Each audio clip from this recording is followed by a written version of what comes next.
ಶ್ರೀ ಗುರುಭ್ಯೋ ನಮಃ. ಹರಿ ಓಂ. ಶ್ರೀ ಆಚಾರ್ಯ education trust ಸಮರ್ಪಿಸುವ ಪುರಾಣ ಕಥಾ ಲೋಕಕ್ಕೆ ಎಲ್ಲರಿಗೂ ಹಾರ್ದಿಕ ಸುಸ್ವಾಗತವನ್ನು ಬಯಸುವ ಪಂಡಿತ್ ಸುಘೋಷಾಚಾರ್ಯ ಕೊರ್ಲಹಳ್ಳಿ ಇವರ ನಮನಗಳು. ಇವತ್ತು ಪುರಾಣಗಳಲ್ಲಿ ಬರುವಂತಹ, ನಾವು ನಿನ್ನೆನೇ ಕಳೆದ್ವಿ, ನಿನ್ನೆ ದಿನ ವೈಭವದ ಹಬ್ಬವನ್ನು ಆಚರಿಸಿದ್ದೇವೆ. ಅದೇ ಹೋಳಿಯ ಹುಣ್ಣಿಮೆ. ಹೋಳಿ ಹುಣ್ಣಿಮೆಯನ್ನು ಆಚರಿಸಿ ಎಲ್ಲರೂ ಕೂಡ ದೇವರ ಅನುಗ್ರಹಕ್ಕೆ ಪಾತ್ರರಾಗಿದ್ದೇವೆ. ಅಂತಹ ಹೋಳಿ ಹುಣ್ಣಿಮೆಯ ಬಗ್ಗೆ, ಹೋಳಿಯ ಕಥೆ ಏನು ಅನ್ನೋದನ್ನು ಪುರಾಣವು ಸಾರುತ್ತೆ. ಅಂತಹ ಪುರಾಣಗಳಲ್ಲಿ ಬರುವಂತಹ ಹೋಳಿಯ ಕಥೆಯನ್ನು, ಆ ಹೋಳಿ ಹುಣ್ಣಿಮೆ ಯಾಕೆ ಆಚರಿಸಬೇಕು ಅನ್ನೋ ಒಂದು ವಿಷಯದ ಕುರಿತಾಗಿ ಒಂದು ಕಥೆಯನ್ನು ನಾವು ಚಿಂತನೆ ಮಾಡೋಣ. ಕೃತಯುಗದಲ್ಲಿ ರಘು ಎಂಬ ಬ್ರಾಹ್ಮಣನಿದ್ದ. ಅವ ಮಹಾರಾಜ. ಬ್ರಾಹ್ಮಣ ಅಂದರೆ ದೊಡ್ಡ ಮಹಾರಾಜ. ಅಂತಹ ರಘು ತಾನು ಧರ್ಮಿಷ್ಠನಾಗಿದ್ದ. ಅವನು ಧರ್ಮಿಷ್ಠನಾದ್ದರಿಂದ ಎಲ್ಲ ಅವನ ಸೇವಕರು, ಎಲ್ಲ ಪ್ರಜೆಗಳು ಕೂಡ ಧರ್ಮಿಷ್ಠರಾಗಿದ್ದರು. ಆ ಸಮಯದಲ್ಲಿ ಒಬ್ಬಳು ದುಂಡ ಎಂಬ ರಾಕ್ಷಸಿ.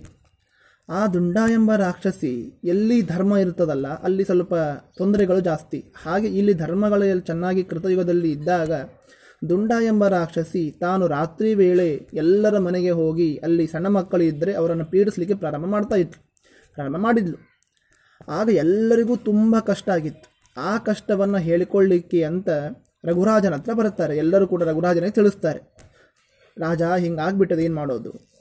ಸರಿ ಅಂಥೇಳಿ ರಾಜ ಏನು ಮಾಡಿದ, ಮಾಂತ್ರಿಕರನ್ನು ಕಳಿಸಿದ. ಏನೋ ಒಂದು ದಂಡವನ್ನು ಹಾಕಿ, ಔಷಧಿಗಳನ್ನು ಹಾಕಿ ಅವಳಿಗೆ ದಂಡ ವಿಧಿಸಬೇಕು, ಅದನ್ನು ಮಾಡಬೇಕು. ಏನು ಮಾಡಿದರೂ ಕೂಡ ಅವಳ ಪೀಡೆ ಅಂತೂ ತೊಲಗಲಿಲ್ಲ. ಪೀಡೆ ಅಂತೂ ನಿಯಂತ್ರಣೆ ಮಾಡಲಿಕ್ಕೆ ಆಗಲಿಲ್ಲ. ಅದಕ್ಕೆ ಏನು ಮಾಡಬೇಕು ಅಂತ ಕೇಳಿದಾಗ ನಾರದರನ್ನು ಪ್ರಾರ್ಥನೆ ಮಾಡಿದ. ನಾರದರು ಹತ್ತಿರ ಬಂದರು. ನಾರದರು ಇವಳ ಪೀಡೆಯನ್ನು ತೊಲಗಿಸಬೇಕಾದ್ರೆ ಏನು ಮಾಡಬೇಕು ಹೇಳಿ ಅಂತ ಕೇಳಿದಾಗ ಅವರು ತಮ್ಮ ತಪಶಕ್ತಿಯಿಂದ, ತಮ್ಮ ದಿವ್ಯ ದೃಷ್ಟಿಯಿಂದ ವಿಚಾರ ಮಾಡಿದಾಗ ಅವ್ರಿಗೆ ಗೊತ್ತಾಯಿತು ಏನಂದರೆ, ಆ ದುಂಡ ಎಂಬ ರಾಕ್ಷಸಿಗೆ ರುದ್ರದೇವರ ವರ ಇರುತ್ತೆ. ಏನು ವರ ಅಂದರೆ, ನೀನು ಬೇರೆ ಯಾರಿಂದನೂ ಕೂಡ ನಿನಗೆ ಪರಾಭವ ಅನ್ನೋದಾಗುವುದಿಲ್ಲ. ನಿನಗೆ ಪರಾಭವ ಉಂಟಾಗಬೇಕಾದ್ರೆ ಏನಾಗಬೇಕು ಅಂದರೆ, ಉನ್ಮತ್ತರಾದಂತಹ ಬಾಲಕರಿರ್ತಾರಲ್ಲ ಅವರಿಂದಲೇ ನಿಂಗೆ ಪರಾಭವ ಆಗೋದಾದರೆ ಅವರಿಂದ ಆಗುತ್ತೆ ಅಂತ ಹೀಗೆ ರುದ್ರದೇವರು ವರ ಕೊಟ್ಟಿರ್ತಾರೆ. ಅದು ಯಾವತ್ತು? ಅದು ಫಾಲ್ಗುಣ ಮಾಸದ ಪೂರ್ಣಿಮೆಯ ದಿವಸ ಯಾರು ಉನ್ಮತ್ತ ಬಾಲಕರು ಇರ್ತಾರೋ ಆ ಉನ್ಮತ್ತ ಬಾಲಕರಿಂದ ನಿನಗೆ ಏನಾಗುತ್ತೆ, ಪರಾಭವ ಅನ್ನೋದಾಗುತ್ತೆ ಅಂತ ಇಷ್ಟು ವರ ಕೊಟ್ಟಿರ್ತಾರೆ. ಬೇರೆ ಯಾವುದಿಂದಲೂ ನಿನ್ನ ಪರಾಭವ ಆಗೋದಿಲ್ಲ ಅಂತ ಇಷ್ಟು ವರ ಕೊಟ್ಟಿರ್ತಾರೆ. ಇದು ಈ ನಾರದರು ಈ ರೀತಿ ಹೇಳಿದಾಗ ಅದಕ್ಕೆ ರಾಜನಿಗೆ ಹೇಳ್ತಾರೆ, ನೋಡು ರಾಜ, ಹಿಂಗೆ ರುದ್ರದೇವರ ವರ ಇದೆ, ಅದಕ್ಕೋಸ್ಕರ ನಿಮ್ಮ ಪ್ರಜೆಗಳಿಗೆ, ನಿಮ್ಮ ಪ್ರಜೆಗಳ ಮಕ್ಕಳಿಗೆ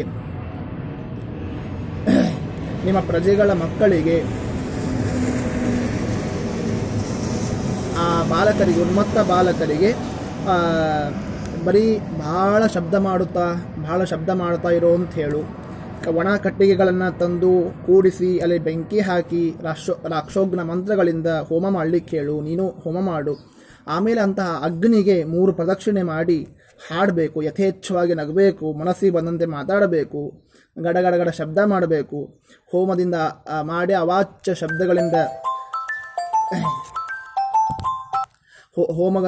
ಶಬ್ದಗಳಿಂದ ಬೈದು ಯಾವಾಗ ಇಷ್ಟೆಲ್ಲ ಮಾಡ್ತಾರೋ ಆಗ ಅವಳು ದೂರ ಓಡಿ ಹೋಗ್ತಾಳೆ. ಆ ದುಂಡ ಎಂಬ ರಾಕ್ಷಸಿ ದೂರ ಓಡಿ ಹೋಗ್ತಾಳೆ.